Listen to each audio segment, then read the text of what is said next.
వరి, పత్తి వంటి సంప్రదాయ పంటల సాగుకు భిన్నంగా కూరగాయల సాగు చేపట్టి మంచి ఆదాయాన్ని ఆర్జిస్తున్నాడు పెద్దపల్లి జిల్లాకు చెందిన రైతు ఆర్ఏ ఆనంద్. మంథని మండలం చిల్లపల్లి గ్రామానికి చెందిన ఆనంద్ తనకున్న 1 ఎకరం భూమితో పాటు మరో 3 ఎకరాలను కౌలుకు తీసుకుని కాలానుగుణంగా వివిధ రకాల కూరగాయలను ఆధునిక పద్ధతుల్లో డ్రిప్ మల్చింగ్ను ఏర్పాటు చేసుకుని పండిస్తున్నాడు.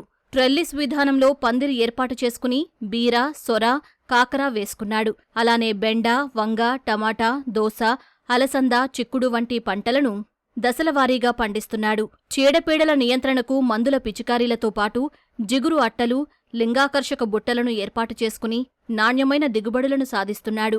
వచ్చిన పంటను సమీపంలోని గోదావరి ఖని, మంథని మార్కెట్లలో విక్రయిస్తున్నట్లు రైతు చెబుతున్నాడు. నేను 4 సంవత్సరాల నుంచి కూరగాయల సాగు చేస్తున్నాను.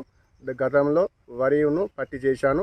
వాటితో పాటు అందరికంటే భిన్నంగా కూరగాయల సాగు చేయాలని ఆలోచన చేసుకున్నాను. కూరగాయల సాగు అయితే సంవత్సరం పొడవునా ఆదాయం ఉంటుందని, రోజువారీ ఖర్చులకు కూరగాయల సాగు అయితే లాభం ఉంటుందని కూరగాయల సాగు నేను ఆలోచన చేసుకున్నాను. ఈ కూరగాయల సాగుకు నేను డ్రిప్ సిస్టమ్ ద్వారా కానీ, మంచి సీటు ద్వారా కానీ నేను కొత్త పద్ధతిలో కూరగాయల సాగు చేస్తున్నాను. ఫిబ్రవరిలో నాకున్న సొంత ఎకరంలో బీర సాగు చేశాను. ఈ మిగతా 3 ఎకరాలు కౌలు తీసుకొని పప్పు దోశ, తినే దోశ, టమాటా కూడా దశల వారీగా సాగు చేస్తున్నాను. తర్వాత మే నెలలో వచ్చేసి మళ్ళీ బీర సాగు చేశాను. బీరతో పాటు పచ్చిమిర్చి, వంకాయ, టమాటా, బెండకాయ, అలసంద, గోరుచిక్కుడు, చిక్కుడుకాయ, కాకర, సొర అన్ని రకాల పంటలను దశల వారీగా పండిస్తున్నాను.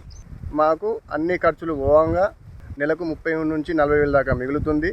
మేము సమీపంలో ఉన్న మంథని కానీ, గోదావరి కానీ మార్కెట్కు అక్కడ వేసి వస్తాము. తోట దగ్గరికి వచ్చిన వాళ్ళకు హోల్సేల్ రేట్లకే తక్కువ ధరకి ఇస్తున్నాము. బెడ్లు తయారు చేసుకుని, మంచింగ్ చేసుకుని, డ్రిప్ చేసుకోవడం వల్ల కలుపు సమస్య లేకుండా చూసుకుంటున్నాను.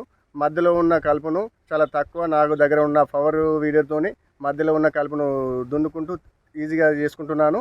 వరి నుంచి ఎకరాకు 20,000 మిగులు కష్టంగా ఉన్న ప్రస్తుత పరిస్థితుల్లో కూరగాయల నుంచి నమ్మకమైన నెలవారీ ఆదాయం పొందుతున్నట్లు రైతు చెబుతున్నాడు.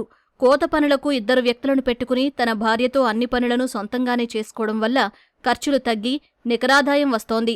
దిగుబడులు బాగుండటంతో పొలం వద్దకే వచ్చి వినియోగదారులు కొనుగోలు చేస్తున్నారని, ప్రభుత్వం తరపు నుంచి సాగుకు రాయితీలు అందితే మరింత సహకారంగా ఉంటుందంటూ తన అభిప్రాయం వ్యక్తం చేస్తున్నాడు.